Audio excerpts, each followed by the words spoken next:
അച്ഛന്റെ ഒരു ശാന്തികാലത്തിന്റെ പുനഃപ്രതിഷ്ഠമാണ്. അതെ, അത് ബാലാലയം ഇരുന്നപ്പം മുതലേ ഉള്ള ശാന്തികാലമാണല്ലേ ഞാന്. ബാലാലയത്തിൽ നിന്ന് പുതിയ പ്രതിഷ്ഠ ഇപ്പോഴത്തെ കൊടിമരത്തിന്റെ തെക്കുവശത്തായിട്ട് വലിയ കലശമണ്ഡപവും കെട്ടിയിരിക്കുക. തന്ത്രി ശങ്കരപൂജ അദ്ദേഹം അവിടുന്ന് സ്വർണ്ണ കുടത്തിനകത്ത് ശിഖ്യാപൂജയെല്ലാം കഴിച്ച് കലശങ്ങളെല്ലാം കഴിച്ച് അതിൽ നിന്ന് ജീവാവാഹനെ ഇങ്ങോട്ട് ആവാഹിക്കുക. ഒരു സ്വർണ്ണക്കുടത്തിനകത്ത് ശകലവും ഇട്ട് അദ്ദേഹം കുംഭസംസ്കാരാദി ക്രിയകളെല്ലാം കഴിച്ച് ബാലാലയത്തിൽ അതും കൊണ്ടങ്ങ് ചെന്നു. പൂജാപാത്രവുമായിട്ട് കരിയാർമിമാരും അവിടെ കൊണ്ടുവച്ചു. ഞാനും ആഴമഠത്തിലെ പരമേശ്വര തന്ത്രിയും കൂടെ ഗോപാർത്തകൾ വെളിയിൽ ഞാൻ കൈ കെട്ടി നിന്നു. അദ്ദേഹം അകത്ത് കയറി ഒരു കട്ടിയാവ് അവിടെ അയ പോലെ കെട്ടി വാതിലിഞ്ഞ് നടത്തി. വാതില് ഈ കട്ടിയാവായിട്ടിരിക്കും, തുണിയിട്ടൊക്കെ മൂടി നടത്താം. അദ്ദേഹം അവിടെ ഇരുന്ന് അയ്യപ്പനെ പഴയ വിഗ്രഹത്തിൽ ഉള്ള അയ്യപ്പനെ ഞാൻ പറഞ്ഞല്ലോ വെച്ചു കെട്ടിയ വിഗ്രഹമാണ് മൂന്നായിട്ട്.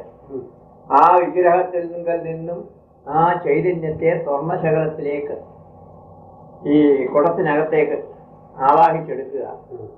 2 പ്രാവശ്യം അദ്ദേഹം ആവാഹിച്ചിട്ടും അദ്ദേഹത്തിന് തൃപ്തിയായില്ല. ഓരോ പ്രാവശ്യവും അദ്ദേഹം വെളിയിൽ ഇറങ്ങി പരമേശ്വര തന്ത്രിയോട് പുറകെ ചെന്നു. അദ്ദേഹം അവർ തമ്മിൽ എന്തോ സ്വകാര്യമായിട്ട് സംസാരിക്കുന്നത് കേട്ടു. ഞാൻ കൈകെട്ടിയ സോപാനത്തിന് നിന്നേ ഉള്ളൂ. 3ാമത്തെ പ്രാവശ്യമാണ് അദ്ദേഹം അകത്ത് കയറി ജീവാവാഹന വിഗ്രഹത്തിൽ നിന്ന് കുടത്തിലേക്ക് ആവാഹിച്ച് പിന്നെ തുണി മാറ്റി അദ്ദേഹം തലയിലൊരു തോർത്ത് പുത്തൻ കോടി തോർത്ത് തലയിൽ വളച്ചു കെട്ടി കുടം തലയെ വെച്ചോണ്ടായി ഇറങ്ങി വന്നു. അതെ, കുടവും തലയെ വെച്ചുകൊണ്ടൊക്കെ ഇങ്ങനെ പ്രദക്ഷിണമായിട്ട് വന്നങ്ങ് കലശമണ്ണത്തിലോട്ടങ്ങ് പോയി. എന്നോട് പറഞ്ഞ വിക്കനോടത്ത് മാറ്റിയേക്കാൻ പറഞ്ഞു. ഞാനപ്പം തന്നെ വിഗ്രഹം എടുത്ത് ഇപ്പോഴത്തെ 18-ാം വടക്ക് വശേ തെക്കോട്ട് കോടിത്തോർത്ത് വിരിച്ച് ഞാൻ വിഗ്രഹം എടുത്തോട്ട് അവിടെ ചെന്നപ്പോഴത്തേക്ക് കോടിത്തോർത്തുമായിട്ട് ആളുകൾ വന്നു കഴിഞ്ഞു. കോടിത്തോർത്ത് തെക്ക് വടക്കായിട്ട് വിരിച്ചു. അതേ തെക്ക് തലയായിട്ട് ആ പഴയ വിഗ്രഹം കിടത്തി വേറെ ഒരു വസ്ത്രം ഇട്ടങ്ങ് മൂടുകയും ചെയ്തു. എനിക്ക് സങ്കടം തോന്നിയാണ്. അത് കഴിഞ്ഞ് ഞാനങ്ങ് കലശമണ്ണത്തിലൂടെ അതോ കുളിച്ചു പോരാൻ പറഞ്ഞു. ഞാൻ പോയി കുളിച്ചു വന്ന് പിന്നെ അവരുടെ കൂട്ടത്തിൽ പരികർമ്മത്തിൻ്റെ കൂട്ടത്തിലും മറ്റും അങ്ങ് സഹായിച്ചുകൊണ്ട് കൂടി. അത് കഴിഞ്ഞ് പകലയായപ്പോൾ ആ പഴയ വിഗ്രഹം തുണിയിട്ട് മുടിയെന്ന് പറഞ്ഞല്ലോ, അവളത് മുഴുവൻ ഈ ചുവന്ന കടിക്ക് നുറുമ്പ് കയറി. ഇതുവരെ അവിടെ ശബരിമല ഇത്രയും കാലം താമസിച്ചിട്ടും ഈ ഒരു ഉറുമ്പിനെ അവിടെ കണ്ടിട്ടില്ല. അത് മുഴുവൻ ഉറുമ്പ് കയറി അങ്ങ് മരിച്ചു. പകലയായപ്പം സന്ധ്യയായപ്പോൾ അദ്ദേഹത്തൊക്കെ എടുത്ത് കൊണ്ടുപോകാൻ പറഞ്ഞു. അത് പിന്നെ ഈ ശിലാവിഗ്രഹമാണെങ്കിൽ ജലാധിവാസം ചെയ്യണം, അംഗഭംഗം വന്നത് പിന്നെ പൊഴിക്കാൻ പാടില്ല. ലോഹമാണെങ്കിൽ അത് പൂജാപാത്രം, മണി, ഇതൊക്കെ ആ അമ്പലത്തിൽ തന്നെ ദേവാലയങ്ങളിൽ തന്നെ വെച്ച് അതിൻ്റെ അങ്ങനെ ദാരു, അതായത് തടിയാണെങ്കിൽ തടിയുടെ പീഠമുണ്ടല്ലോ, നമ്മുടെ ഈ ഇടശ്ശേരിയിലിരിക്കുന്ന നാൽക്കാലി പീഠമുണ്ടല്ലോ, അതിനോട് ഗന്ധർവനുണ്ട് എന്നതുപോലെ ചില ഭദ്രകാളി അമ്പലങ്ങളിലും മറ്റും തടിപ്പീഠമുണ്ട്. അങ്ങനെ ചില രൂപമായിട്ട് തന്നെ ഉണ്ട്. ചെട്ടുകുളന്മാർ തന്നെ എന്താ തടിയുടെ രൂപമാണ്, തടിയാതെ. അങ്ങനെ തടിയുടെ വിഗ്രഹത്തിന് കേടുവരികയാണെങ്കിൽ അതിനെ ദഹിപ്പിക്കുക, ഒരു ഹോമം കഴിച്ച് നെയ്യ് മുക്കി ഇതിനെ ഹോമിക്കുക, അതിൻ്റെ ഒരു വിധി സംസ്കാരത്തിനെ പോലെ തന്നെ. അത് കഴിഞ്ഞാൽ ദാരു ദഹിപ്പിക്കുകയാണെങ്കിൽ തന്ത്രി കുളിച്ച് ഒരു ദിവസത്തെ ഉദയക്രിയയും കഴിച്ച് വിലയെ കൊള്ളണം. അങ്ങനെ ആ നിയമം എന്ന് കേട്ടിട്ടുണ്ട്. പിന്നെ പുഴപ്രതിഷ്ഠയൊക്കെ നടത്തി. ഇനിയപ്പോൾ ആ വിഗ്രഹം ശബരിമലയിൽ നിന്ന് ചെങ്ങുന്നു കൊണ്ടുവന്ന് ഊട്ടുവലയിലിട്ട് അത് തല്ലി ഉടച്ച് മണിയെ അങ്ങ് വാർക്കുക. രണ്ടാമത്തെ വടക്കേപ്പുറത്തെ മണി അതാ. എന്നാ ഞാൻ ഇരുന്നപ്പം ആ മണി അവിടെ തിരികെ വണ്ടിപ്പെരിയാറ്റി കൊണ്ടുവന്നു. അത് അവിടെ കൊണ്ടുവന്ന് ഞങ്ങളെല്ലാവരും കൂടെ അത് മണി അടിക്കുകയും ചെയ്തിട്ടുണ്ട്. അത് ശബരിമല പഴയ വിഗ്രഹം ചെങ്ങന്നൂരിട്ട് മണിയടിച്ച് വാർക്കാൻ നേരം പൊട്ടിക്കാൻ ചെന്നപ്പം കന്യാമാർക്ക് അത് സമ്മതമില്ല പൊട്ടിക്കാൻ. അപ്പൊ യാദൃശ്യമായിട്ട് ഞാൻ ആറന്മുള പോയി ചെങ്ങന്നൂർ വന്നിരുന്നു. അപ്പൊ ഈ മണി വാർക്കുന്ന സമയമാണ്. അപ്പൊ ശങ്കര പൊച്ചി അവിടെ ഉണ്ട്. അപ്പോ കന്യാമാര് പറഞ്ഞു അനിയത്തിമാർക്ക് ഇത് പൊട്ടിക്കാൻ വയ്യ. ഉടനെ കൂടെ പിന്നെ കൊണ്ടുപോവാ, ഞാൻ പൊട്ടിച്ചു തരാമെന്ന് ഞാൻ ധൈര്യമായിട്ടങ്ങ് പറഞ്ഞു. ഞാൻ കേട്ടു, ഞാൻ അടുത്ത് നിൽപ്പുണ്ട്. അദ്ദേഹം കൂടെ മേടിച്ച് ഒരടി അടിച്ചപ്പോൾ പിന്നെ പറഞ്ഞു ഞങ്ങൾ പൊട്ടിച്ചോളാം. അപ്പോഴേ വെള്ളിക്കമ്പി എല്ലാം അടിച്ച് കളഞ്ഞ് തല്ലി പൊട്ടിച്ചു. അവിടെ വെച്ച് തന്നെ തല്ലി പൊട്ടിച്ചു. അത് മുഖേലാക്കി മണിയാക്കിയത്. അതെ അതെ.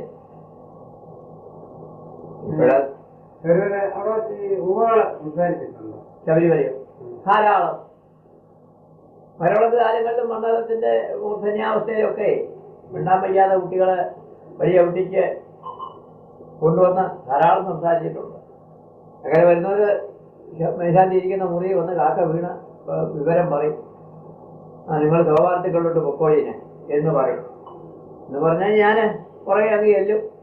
എന്ന് അയ്യപ്പന് കർപ്പൂരം കൊണ്ടും കത്തിച്ച് നല്ലപോലെ പ്രാർത്ഥിച്ചേച്ച് അവിടെ ഈ ഭസ്മവും നെയ്യും പന്നീരും ചന്ദനവും കളവും പഞ്ചാമൃതവും എല്ലാം കൂടെ ആയിക്കഴിഞ്ഞാൽ ഭസ്മാഭിഷേകമായി.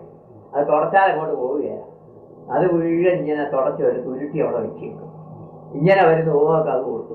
അത് ശകലം അവരെ വായിലിരിക്കും. അതൊരു ഔഷധിയായിട്ടാണ് ഞാൻ കണക്കാക്കിയിരിക്കുന്നത്. ഇതവരതൊക്കെ തിന്നും. കുറേ ഭസ്മം എത്തിക്കട്ടെ. 2 or 3 പ്രാവശ്യം ശരണം ഇങ്ങോട്ട് വിളിക്കുന്ന കൂടെ അവരങ്ങ് വിളിക്കും.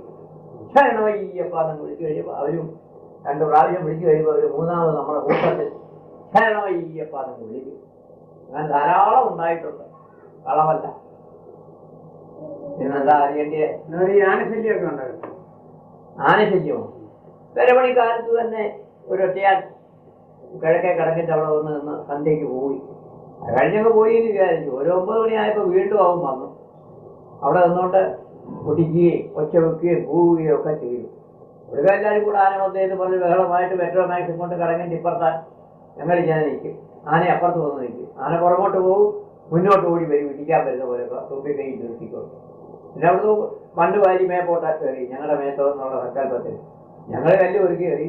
ചിലരെ അവിടെ നിന്ന് ഇങ്ങനെ ഭംഗിയായിട്ട് കാണും. അതിന് ഒരു കൊമ്പ് കിടന്നതും ഒന്നും ഒരു കൊമ്പ് താന്നതും ഒന്നും. ഒരു വലിയ ഒറ്റയാനയാണ്. ഓഹോ, 1 മണിക്കൂർ ആനയും ഞങ്ങളുമായിട്ട് ഇങ്ങനെ അങ്ങോട്ട് ഇങ്ങോട്ട് നല്ല പോലെ കാണാം. പെട്രോമാക്സ് ഇങ്ങനെ പിടിച്ചിരിക്കുക. ഞങ്ങൾ 30-30 പേരുണ്ട്. വേലക്കാരും ജോലിക്കാരും ഒക്കെ ഉണ്ട്. ഞങ്ങളെല്ലാവരും കണ്ടു. കാലത്ത് ശരംകുത്തിയാല് ഉണ്ടല്ലോ. ഞാൻ ആദ്യമായിട്ട് ശബരിമല പോകുന്നത് തന്നെ 114 മലയാള വർഷം 114. അന്ന് എരുമേലി, പേരൂത്തോട്, കാളകെട്ടി,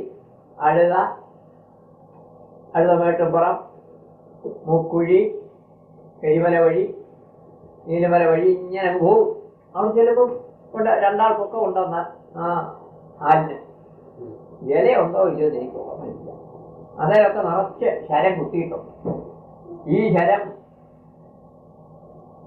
പേട്ടനുള്ളുമ്പം അവിടുന്ന് ശരം വാങ്ങിച്ചുകൊണ്ട് പോകും കന്യയ്യപ്പന്മാര്. പോയിട്ട് അത് അവരെ കെട്ടിൻ്റെ ഇടയിൽ തിരിയുള്ളൂ. ഈ ശരം അവിടെ കൊണ്ട് കൊടുക്കും. അപ്പോ പഴയ ഐതിഹ്യം, പന്തളത്ത് രാജാവിനെ അയ്യപ്പൻ ദിവ്യദൃഷ്ടി കൊണ്ട് ഈ ശരം ചെന്ന് വീഴുന്ന സ്ഥലം കാണിച്ചത് ഈ ശരം കുത്തിയാല് ശരം ഈ ആലിന്റെ ചുവട്ടി വന്ന് തറച്ചു എന്നാൽ അത് ഈ ശരം നോക്കി പന്തളത്ത് രാജാവ് വന്ന് ശരം കണ്ടുപിടിച്ചിട്ട് അതിന്റെ വടക്കുപുറത്തായിട്ടാണ് ഈ ക്ഷേത്രം നിർമ്മിച്ചിരിക്കുന്നത്. ഐതിഹ്യം. ആ ആല് അന്നുണ്ട്. ഇനി അച്ചൻകോവില് തിരുവിതാംകൂർ മഹാരാജാവായിരുന്നു ഉണ്ടല്ലോ ഒരു കർക്കിടക മാസം കാലത്ത്. അത് CP രാമസ്വാമിയുടെ ദിവാനായിരിക്കുന്ന കാലമാണ്. അത് 118 എനിക്ക് ഒരു ഓർമ്മ. ഞാൻ 6 മാസം കൂടിയിരിക്കുമ്പോൾ ഇങ്ങോട്ട് വരും. അങ്ങനെ ഇവിടെ വന്നപ്പോഴേ പുറമെ അടുത്ത ദിവസം കമ്പി ഇഞ്ഞു വന്നു. ഇവിടെ വരണം വികാരിക്കാരെ. ഞാൻ പെട്ടെന്ന് കമ്പി കിട്ടി. അന്നേരം തന്നെ പകരയായി കമ്പി കിട്ടിയപ്പോൾ നേരെ കൊല്ലത്ത് ചെന്നു. രാത്രിയിലത്തെ റെയിലേല് തെക്കോട്ടേക്ക് പോയി. വെളുപ്പിന് 4:30 മണിയായപ്പോൾ ചെങ്കോട്ടയിൽ ചെന്നു. അവിടുന്ന് അച്ചൻകോവിൽ പബ്ലിക്ക് തിരിയുന്നതായ ആ വഴിയിൽ ചെന്ന് അവിടെ നിന്നു. ആരെങ്കിലും കൂട്ട് ആയിട്ട് പോകാം. തേപ്പറ്റ പാറയൊക്കെ മറവന്മാരുടെ ഉപദ്രവമുള്ള സ്ഥലമാണ്, കള്ളന്മാരും ഒക്കെ. അവിടെ അങ്ങനെ നിന്നപ്പോൾ ഒരു 5:30 മണി ആയപ്പോൾ ഒരു വില്ലുവണ്ടി ഞാൻ അതിവേഗം ഇല്ലാതെ കിലുങ്ങിക്കൊണ്ട് ഞാൻ വന്നു. ഞാൻ ആ വണ്ടിക്കാരൻ്റെ കൂടെ, ആ വണ്ടിക്കാരനോട് ചോദിച്ചു അവിടെ പോയത് പബ്ലിക്ക് പോരെന്ന് പറഞ്ഞു. ഞാനും അവൻ്റെ കൂടെ പോയി. പിന്നെ അവനോട് വർത്തമാനം ചോദിച്ചപ്പോൾ അവൻ ഇടയ്ക്ക് വണ്ടി ഒന്ന് നിർത്തിയേച്ച് വീടി കത്തി. അപ്പം ചോദിച്ചു നീ എവിടെ പോകുന്നു ചോദിച്ചു തമിഴിൽ. തിരുവനന്തപുരം മഹാരാജ അച്ചൻകോവിൽ ദർശനത്തിന് പോறது കരയാളുടെ വണ്ടിയാക്ക് മേക്കര പോറേ എന്ന് പറഞ്ഞു. ശരി എന്നും പറഞ്ഞ് ഞങ്ങൾ ഒന്നിച്ച് ഞാൻ നടന്നു, അവൻ വണ്ടി അടിച്ചു വിട്ടു. അദ്ദേഹം മേക്കര വരെ കാറേ പോയി. അന്ന് അദ്ദേഹം കുറ്റാലത്ത് സീസൺ കാലമാണ്, കർക്കിടക മാസം. നല്ല സോവാസ സ്ഥലമാണ് കുറ്റാൽ, അരുവി, വെള്ളം വീഴ്ച. അതിനായിട്ട് അദ്ദേഹം കുറ്റാലത്ത് വന്നിരിക്കുക. അപ്പൊ പറഞ്ഞു അച്ചൻകോവിൽ പോയി തൊഴുതിട്ട് വരാമെന്ന് പറഞ്ഞു. അതനുസരിച്ച് കാർത്തിക തിരുനാള്, ബോധവർമ്മ ഇവരൊക്കെ ഉണ്ട്, ക്യാപ്റ്റൻ ബോധവർമ്മ അവരൊക്കെ ഉണ്ട് ചെങ്കോട്ടെ ഈ കുറ്റാലത്ത്. അപ്പൊ പറഞ്ഞു പോണമെന്ന് പറഞ്ഞു. അപ്പൊ ദേവസ്വത്തിൽ പറഞ്ഞു, ദേവസ്വത്തിൽ സ്വീകാര്യക്കാരോട് പറഞ്ഞു. സ്വീകാര്യം അപ്പൊ മേശാന്തി അവിടെ ഇല്ല, ഓടി ചെങ്കോട്ടയെ വന്ന് കമ്പി അടിച്ചതാ. എന്തിന് 7 മണിയായപ്പോൾ 6:45 മണിയായി കാണും. മേക്കരയെ വന്നു. മേക്കരയെ വന്ന് കാളയെ അവൻ അഴിച്ചു കെട്ടി. അപ്പൊ ഞാൻ കാലി സ്റ്റേഷനിലോട്ട് കയറി ചെന്നപ്പോൾ പന്തളത്ത് തമ്പുരാൻ പണ്ട് 60 മൊഴി കണ്ട തമ്പുരാൻ അവിടെ നിൽക്കൊണ്ട് കയ്യും കെട്ടി ഒരു വിനിയനും ഇട്ട് അവിടെ നിൽക്കും. എന്തെല്ലാം അടക്കം ചോദിച്ചു. ഞാൻ ഇന്ന തരത്തിലൊക്കെ ആ സംഭവം ഞാൻ അവനിക്ക് പോയത് കച്ചറത്തോമില്ല ഇരിക്കുക. അപ്പോൾ കണ്ടേച്ച് വരാമെന്ന് വിചാരിച്ചു പോയി. അവിടെ ചെന്ന് പറഞ്ഞേ മഹാരാജാവ് എഴുന്നള്ളുന്നു പറഞ്ഞ് കമ്പി വന്നു. ഞാൻ പെട്ടെന്ന് വരികയായിരുന്നു. എന്നാൽ ഒരു കാര്യം ചെയ്യൂ, കാപ്പി കുടിക്കൂ എന്നും പറഞ്ഞ് ഉമിക്കരുതെന്ന് പല്ല് തേച്ചു. അപ്പം തന്നെ കാപ്പിയും കുടിച്ചു. വേഗം നടന്നോളൂ, മാലകെട്ടുകാരും ഒക്കെ പോയിട്ടുണ്ട് എന്ന് അദ്ദേഹം പറഞ്ഞു. ഞാൻ പെട്ടെന്ന് അവരുടെ കൂടെ എത്താനായിട്ടൊക്കെ നടന്നു. ഏകദേശം മണലാറ് വരെ കഴിഞ്ഞപ്പോഴത്തേക്ക് ഉദയമായി കഴിഞ്ഞ് 7 മണിയായി, 7:30 പോയി. ഉദിച്ചു. അവിടുന്ന് പെട്ടെന്ന് നടന്നു. എനിക്ക് അവരുടെ കൂടെ ചെല്ലാമല്ലോ, കാട്ടിൽ ഒറ്റയ്ക്ക് ഞാൻ നടക്കുന്നത് ഭയം ഉണ്ട് നല്ലതുപോലെ. അപ്പൊ മുമ്പിൽ ആളുണ്ട് എന്നുള്ള ഒരു തോന്നലില്ലേ, അതിവേഗം അങ്ങ് നടക്കുക. അങ്ങനെ അങ്ങോട്ട് ചെന്നപ്പോ പള്ളികൊട്ടാരാറായി. അവിടെ ചെന്നങ്ങോട്ട് നിൽക്കുകയും ഒരു കടുവ മുമ്പിൽ കിടക്കുന്നു. മുമ്പിലല്ല, ഒരു ഇപ്പോഴത്തെ മീറ്റർ കണക്കിന് ഒരു 30-40 മീറ്റർ തെക്ക് പടിഞ്ഞാറായിട്ട് ആ മണപ്പുറത്ത് ചില കിടക്കുക. വെയിൽ കാറ്റിക്കൊണ്ട് 2 കുട്ടികളും മലയെ കുടിച്ചോട്ട് കിടക്കും. എന്റെ നാഭിക്കുന്ന ഇങ്ങനൊരു ശബ്ദം ഉണ്ടായി. അത്ര എനിക്ക് ഓർമ്മയുള്ളൂ. എൻ്റെ കയ്യിലൊരു സഞ്ചി, 2 അലക്കിയ തോർത്തും 2-3 ഓറഞ്ചും അതിനകത്തുണ്ട്. അത് ഇടത്തെ കയ്യിൽ ഞാൻ തൂങ്ങിയിട്ടുണ്ട്. അതങ്ങ് താഴെ വീണു. പിന്നെ എനിക്കൊന്നും ഓർമ്മയില്ല. ഞാൻ കടുവായെ നോക്കിയാണ് കണ്ണടച്ചു. കണ്ണ് തുറന്നു നോക്കിയപ്പം ആ കടുവ ഈ കുട്ടികളും കൂടി ഇങ്ങനെ തെക്ക് പടിഞ്ഞാട്ട് ഇങ്ങനെ പോകുന്നു. കാനക്കുറിഞ്ഞിയാണ്. അത് ഈ വലിയ കാടില്ലാത്തതായ ഒരുതരം കുറിഞ്ഞിയുണ്ട്. അത് ആ ഭാഗത്ത് അധികം നിൽക്കുന്നത്. അതിങ്ങനെ നടന്നു പോകുന്നത് കാണാം. അന്നേരം എന്തോ ഒരു ധൈര്യം, കടുവായൊക്കെ വിക്കഴിഞ്ഞപ്പോൾ ഒരു ശകലം ധൈര്യം തോന്നി. ആ സഞ്ചി ഒരിഞ്ഞെടുത്തു. എനിക്ക് വലത്ത് തൊട്ട് തിരിഞ്ഞ് പടിഞ്ഞാട്ടാ പോകുന്നത്. കടുവ ഇടത്തോട്ട് തിരിഞ്ഞ് പടിഞ്ഞാട്ടാ പോയിരിക്കുന്നു. അവിടുന്ന് 6 മൈലോളം കഷ്ടിച്ചുണ്ടെന്നാണ് തോന്നുന്നത് അച്ചൻകോവിൽ. അവിടുന്ന് തുമ്പി പറക്കുമ്പോണ്ടാ ഞാൻ അവിടുന്ന് ഓടുക. ഞാൻ 8:45 ആയപ്പോഴത്തേക്കൊന്ന് അച്ചൻകോവിൽ നമ്മളെ മുറിയിൽ ചെന്ന് മുണ്ട് കഴിച്ചിട്ടേച്ച് ആറ്റി പോയി കുളിച്ചേച്ച് വന്ന് ആ തിരുമുഖമൊക്കെ ചാർത്തി. അപ്പോഴത്തേക്ക് ചെങ്കോട്ടയുടെ മാലയൊക്കെ കൊണ്ടുവന്നിരുന്നു. അവരെന്നേക്കാൾ മുൻപേ അവരെത്തി. അവർ 8:30 ആയപ്പോൾ അവരെത്തി. ഞാൻ 8:45 അച്ചൻകോവിലെത്തി. 9 മണിയായപ്പോഴത്തേക്ക് ഞാൻ കുളിച്ച് അകത്ത് വന്നു കഴിഞ്ഞു. വന്ന് നിന്നുകൊണ്ട് തന്നെ കുറച്ച് കാപ്പി കുടിച്ചു, കടുക്കാപ്പി. അവിടെ അന്ന് 2 ജാതിക്കാരേ ഉള്ളൂ അച്ചൻകോവിൽ. അപ്പോ ശിവേലി എങ്ങനെയാ കഴിക്കുന്നത്? നിത്യപൂജയും 3 നേരത്തെ പൂജയുണ്ട്, 3 ശിവേലിയുമുണ്ട്. കിഴക്ക് വെക്കും. പാണി പൊട്ടിക്കഴിഞ്ഞാൽ മുമ്പേ ശിവേലി എഴുന്നള്ളിച്ച് പലകയിൽ മണ്ണവത്തേൽ കിഴക്കോട്ട് എഴുന്നള്ളിച്ചൊക്കെ എടുത്തു. അത് കഴിഞ്ഞാൽ മുറയ്ക്ക് അങ്ങോട്ട് തൂവുകയായി. വെളിയിൽ തൂവിക്കഴിഞ്ഞാൽ ക്ഷേത്രവാൻ തൂവിക്കഴിഞ്ഞാൽ ഇനി പോയി വന്ന കൈകാലി കഴുകി പിന്നെ 2 പ്രദക്ഷിണമായി വിഗ്രഹം കൊണ്ട് എഴുന്നള്ളിച്ചുകൊണ്ട് നടക്കും. തിരികെ വിഗ്രഹത്തിൽ എഴുന്നള്ളിക്കും. അങ്ങനെ അവിടുത്തെ ശിവേലി 2 പേരായിട്ട് ഇല്ലാത്ത ധാരാളം സന്ദർഭങ്ങൾ ഉണ്ടാവാറുണ്ട്. കാരണം മലമ്പനിയുടെ കേന്ദ്രമാണ് അന്ന്. ഇന്നതൊക്കെ പോയി. ഇന്നിപ്പോ മലമ്പനിയൊന്നും അവിടെയൊന്നുമില്ല.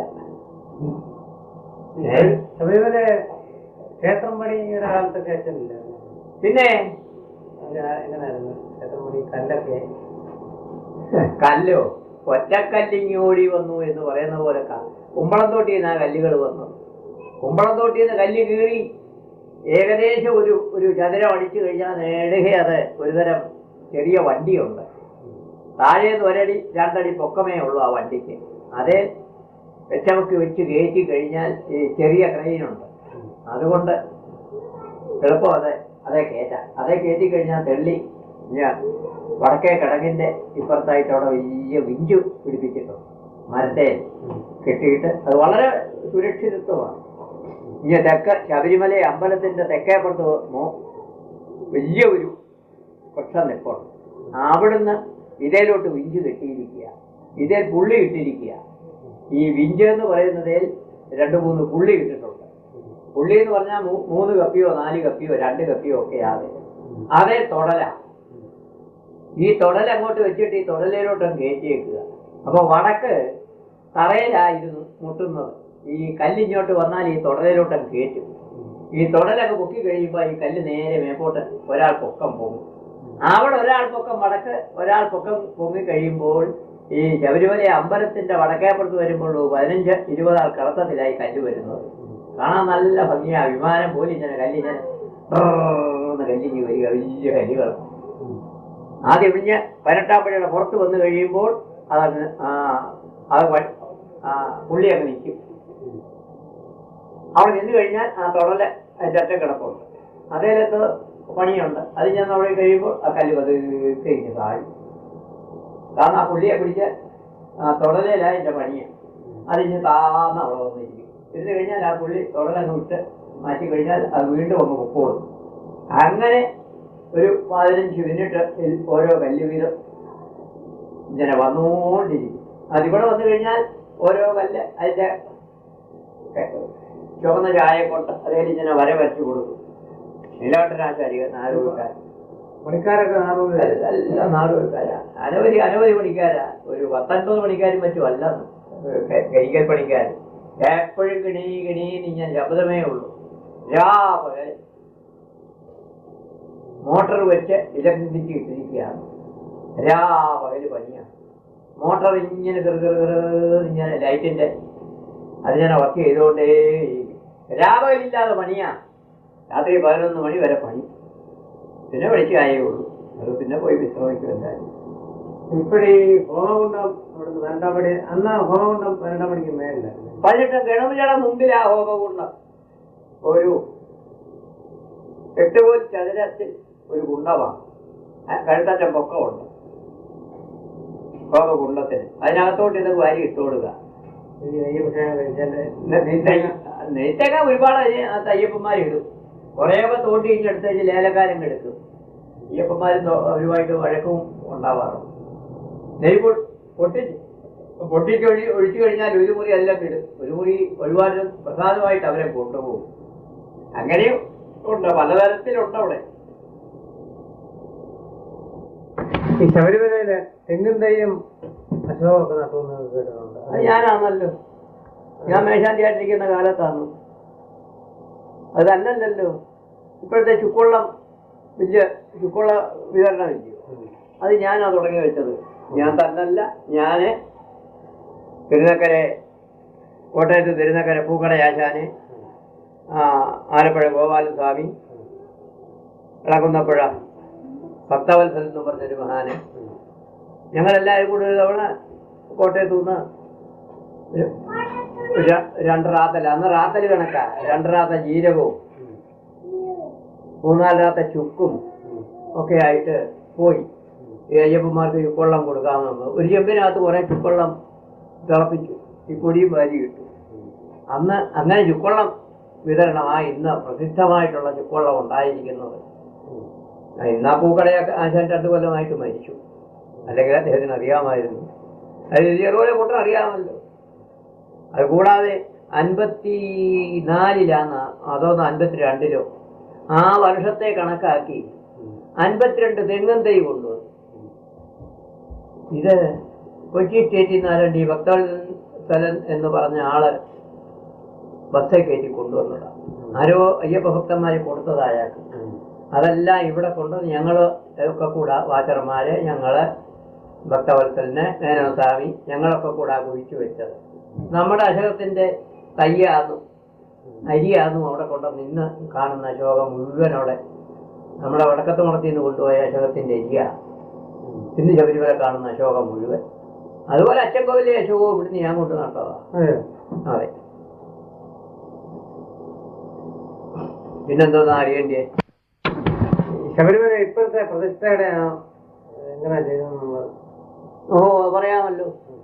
അത് ജലാധിവാസവും പൂജകളെല്ലാം കഴിഞ്ഞ് കലശാദി പൂജകളെല്ലാം കഴിഞ്ഞങ്ങനെ ഇരിക്കുമ്പോൾ ഒരു ചെറിയ വാഹനം മാതിരി, നാൽക്കാലി മാതിരി ഉണ്ടാക്കിയിട്ട് അതേ 2 കണ്ട് വെച്ച് കെട്ടി ഈ ഇപ്പോഴത്തെ പുതിയ വിഗ്രഹം അതേലങ്ങ് വെച്ചിരിക്കുക. ആ നാളം അതിനകത്ത് അങ്ങ് ഇറക്കി വെച്ചിരിക്കുക. പ്രതിഷ്ഠാ സമയമായപ്പോൾ പാലപ്പള്ളി വലിയോട് നാരായണൻ ചേട്ടന്, പാണ്ടനാട്ട് വലിയോട് വലിയ കുഞ്ഞ് ചേട്ടന്, മായൂര് വലിയ കുഞ്ഞ്, കുട്ടന്, ഞാന്, ഇങ്ങനെ അരിയാക്കൾ പരിപാടി ചേർന്ന് ഞങ്ങളെല്ലാം ഒരു 4 പേരായിട്ടായി വിഗ്രഹം താഴേന്നെടുത്ത് ശ്രീകോവിലിനകത്തേക്ക് കൊണ്ടുവന്ന് പീഠത്തിന്റെ മുമ്പിൽ കൊണ്ടുവച്ചു. അത് കഴിഞ്ഞ് ആ വിഗ്രഹം അങ്ങ് എടുത്ത പീഠത്തിന്റെ പുറവിൽ കൊണ്ടുവന്ന് പീഠത്തിൽ നാളം മുട്ടിച്ചവിടെ നിർത്തി. എന്നിട്ട് ആ നാക്കാരി അങ്ങ് വെളിയിൽ കൊണ്ടു കളഞ്ഞിട്ട് എല്ലാവരും അവിടെ ഇങ്ങനെ നിന്നു തൊഴുതു. ശങ്കരൻകുട്ടി അദ്ദേഹം പീഠത്തിന്റെ പുറത്തായിട്ട് അവിടെ ഇരുന്നു. പാട്ട് നമ്മളോടുകൂടി കയ്യിലെടുത്ത് എന്നോട് പറഞ്ഞു, വിഗ്രഹം എടുത്തോണ്ട് നിന്നോണം എന്ന് പറഞ്ഞു. ഞാൻ ആ വിഗ്രഹം 4 പേര് കൂടി കൊണ്ടുവന്ന വിഗ്രഹം ഞാൻ ഒറ്റയ്ക്ക് അരമണിക്കൂർ നേരം മുട്ടിൻ്റെ അടിവശത്തായിട്ട് കൈ കോർത്തിട്ട് എടുത്തോണ്ടങ്ങ് നിന്നു. പീഠത്തിന്റെ പുറകില് കിഴക്കോട്ട് തിരിഞ്ഞങ്ങ് നിന്നു. അദ്ദേഹം കണ്ണുമടച്ച് ജീവാവാഹനം വെച്ചാൽ ആ പ്രതിഷ്ഠയുടെ മന്ത്രങ്ങളോടുകൂടി അദ്ദേഹം പ്രതിഷ്ഠിക്കാനായിട്ടുള്ള ആരംഭത്തിൽ അദ്ദേഹം ധ്യാനിച്ചോട്ടങ്ങ് ഇരുന്നു. ഞാൻ ഈ വിഗ്രഹവും കൊണ്ട് അവിടെ നിന്നു. പരികർമ്മിമാരും മറ്റു തന്ത്രിമാരും ഒക്കെ തെക്കും വടക്കുമായിട്ട് അഞ്ജലീബദ്ധരായിട്ട് ഏകാഗ്രതയായിട്ട് അവരും ഇങ്ങനെ നിന്നു. അയ്യപ്പന്മാരെല്ലാം ഗോപാലത്തിങ്കൽ നിരന്നങ്ങനെ നിൽപ്പുണ്ട്. മേളം അങ്ങനെ മുറയ്ക്ക് നടക്കുന്നു. അപ്പോ ശംഖ് മാത്രം ഇങ്ങനെ മുറിശംഖ്, ഒരാൾ ശംഖ് അങ്ങോട്ട് വിളിച്ചു കഴിഞ്ഞാൽ അതങ്ങോട്ട് നിന്ന് കഴിയുന്ന ഉടനെ മറ്റേ ആൾ എടുത്തോണം. ശംഖിന്റെ നാദം ഓ എന്നുള്ള ശബ്ദം നിർത്താൻ പാടില്ല. അങ്ങനെ ആ ഒരൊറ്റ ശബ്ദമേ ഉള്ളൂ അവിടെ. അയ്യപ്പന്മാരൊക്കെ നിശബ്ദമായിട്ടിരുന്നോളാനും പറഞ്ഞു അദ്ദേഹം. എന്നിട്ട് ഞാൻ ആ വിഗ്രഹം കൊണ്ട് ഇങ്ങനെ നിന്നു. അദ്ദേഹം ആ ഗന്ധപുഷ്പാക്ഷതങ്ങൾ എടുത്ത് ഇങ്ങനെ ഏതാണ്ട് 1/2 മണിക്കൂർ അവിടെ നിന്ന് കാണുന്നതാണ് എനിക്ക് ഓർമ്മ. അത്രയേ ഉള്ളൂ. അപ്പോ ഞാനിങ്ങനെ കൂടെ കണ്ണു തുറന്ന് ഇടയ്ക്ക് കണ്ണു തുറന്ന് നോക്കുമ്പോൾ അദ്ദേഹം ഇങ്ങനെ കണ്ണടച്ച് ധ്യാനിച്ച് ഇങ്ങനെ ഇരിക്കുക. അങ്ങനെ ഇരുന്ന കൂട്ടത്തിൽ വിഗ്രഹത്തെ ഞാനും കണ്ണടച്ച് നിൽക്കുക. അദ്ദേഹം ആരോ വിഗ്രഹത്തെ തൊട്ടു എന്ന് എനിക്കൊരു തോന്നലുണ്ടായി. ഞാൻ നോക്കിയപ്പോൾ അദ്ദേഹം ഈ ഇതിന്റെ നാളത്തിന്റെ മോൾ ഭാഗത്തായിട്ട് ഇങ്ങനെ ഭഗവാന്റെ പാദത്തിങ്കൽ ഇതിന്റെ ഭാഗത്തായിട്ട് ഇങ്ങനെ പിടിച്ചിരിക്കുക. അദ്ദേഹം ഇങ്ങനെ ഉഴിയുന്നതിനായിട്ട് ഉള്ള ഒരു ആരംഭമാണെന്ന് തോന്നി. ഞാനും അതിനായിട്ട് സ്വല്പം ഒന്ന് താത്ത് ഇങ്ങനെ ഞാനും അദ്ദേഹത്തിനെ അങ്ങോട്ട് സഹായിച്ചു. എന്റെ കയ്യിലല്ലയോ വിഗ്രഹം ഇരിക്കുന്നത്, അദ്ദേഹം ഇരിക്കുക, ഞാൻ കുനിഞ്ഞു നിൽക്കുക. എന്നിട്ട് ഞങ്ങൾ 2 പേരും കൂടി ഞാൻ അങ്ങോട്ട് ഒഴിഞ്ഞ് 3 പ്രാവശ്യം ഒഴിഞ്ഞ് നാളത്തിലോട്ട് അങ്ങ് ഇറക്കി വെച്ചു. അങ്ങനെ ഈ അയ്യപ്പനെ എന്റെ കൈകൊണ്ടുകൂടിയാ പ്രദർശിച്ചത്. അങ്ങനെ ഒരു വലിയ കൃതാർത്ഥതയിൽ നമുക്കും എനിക്കും നമ്മുടെ കുടുംബത്തേക്കും കിട്ടിയിട്ടുണ്ട്. അത് കഴിഞ്ഞു മുറയ്ക്ക് അദ്ദേഹം പായസ നിവേദ്യവും ദീപാരാധനയും കഴിഞ്ഞു അദ്ദേഹം വെളിയിലിറങ്ങി. അത് കഴിഞ്ഞു സോപാനമൊക്കെ വൃത്തിയാക്കി വിളക്കുമൊക്കെ ഭദ്രമായിട്ട് വെച്ചു, മാലയൊക്കെ ചാർത്തി ഞാൻ അങ്ങോട്ട് വെളിയിലോട്ട് ഇറങ്ങിയപ്പോഴാണ് പക്ഷേ പചർമാരും തന്ത്രിയൊക്കെ ഇറങ്ങിപ്പോയി. ഈ മാല എടപ്പള്ളി അപ്പുമേനോന് ഒരു റെയിൽവേ കോൺട്രാക്ടർ ഉണ്ടായിരുന്നു, എടപ്പള്ളിക്കാരനാണ്, അപ്പുമേനോൻ ആ പേരും. അദ്ദേഹം ഇതെൻ്റെ കഴുത്തേലോട്ടം എഴുതാക്കി. ഇത് എൻ്റെ അമ്മ ഇന്നലെ എനിക്ക് ഷഷ്ടിപൂർത്തിക്ക് തന്നതാണ്. ഞാൻ തീ പിടിച്ചു വന്ന് ശാമ്പലായിട്ട് ഇവിടെ കണ്ടു. തിരുമേനി എനിക്കിപ്പോൾ സന്തോഷമായി. ഇത് തിരുമേനി മരിക്കുന്ന കാലം വരെ തിരുമേനിയുടെ കഴുത്തെ കിടന്നോട്ടെ, മേശാന്തി സ്വാമിക്ക് ഇരിക്കട്ടെ എന്ന് പറഞ്ഞ് എൻ്റെ കഴുത്തെ ഇട്ടതാണ്. അതാ ഇന്നും എൻ്റെ കഴുത്തെ കിടക്കുന്ന